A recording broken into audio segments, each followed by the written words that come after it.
আজকাল মানুষ আর কষ্টের কথা বলে না, কারণ মানুষ বুঝতে চায় না, শুধু বিচার করতে চায়। আমরা এমন এক সময়ে বেঁচে আছি যেখানে কেউ জিজ্ঞেস করে না তুমি ঠিক আছো তো, কিন্তু সবাই দেখে তুমি সফল হয়েছো কিনা। বর্তমানে সবচেয়ে দামি জিনিসটা টাকা না, সময়ও না, সবচেয়ে দামি জিনিসটা হলো মানসিক শান্তি। কিন্তু এই শান্তিটাই আজকাল সবচেয়ে বেশি হারিয়ে যাচ্ছে। আমরা সারাদিন হাসি, ভেতরে ভেতরে ভেঙে পড়ি। রাতে ফোনটা পাশে রেখে ভাবি, আমি কি সত্যি ঠিক পথে আছি? এই প্রশ্নটা সবাই করে, কিন্তু কেউ স্বীকার করে না। আজকের দিনে তুমি যদি ভালো মানুষ হও, তাহলে সবাই তোমাকে ব্যবহার করবে। আর যদি শক্ত হও, তাহলে সবাই বলবে তুমি বদলে গেছো।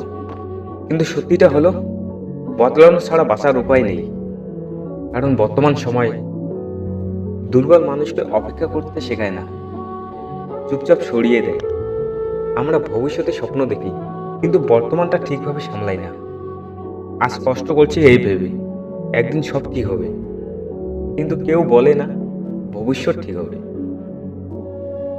শুধু তখন তুমি এই কষ্টের সাথে অভ্যাস হয়ে যাবে। সবাই চায় তুমি সফল হও, কিন্তু কেউ চায় না তুমি শান্ত থাকো। তাই আজ থেকে একটা কথা মনে রেখো, সবাইকে বোঝাতে যেও না তুমি কেমন মানুষ। যে বুঝবে সে ব্যাখ্যা ছাড়াই বুঝে নেবে। আজ কম কথা বলো, বেশি কাজ করো। আজ নিজের সাথে সৎ থাকো, দুনিয়া নিজে থেকেই তোমার মূল্য দিবে। ভবিষ্যৎ তাদেরই যারা আজ কষ্ট সহ করতে পারে, কিন্তু আশা ছাড়ে না। আর যদি এখন তোমার জীবনটা একদম এলোমেলো লাগে, তাহলে জানবে তুমি ঠিক পথেই আছো। কারণ জীবন কখনোই শান্ত অবস্থায় বদলায় না।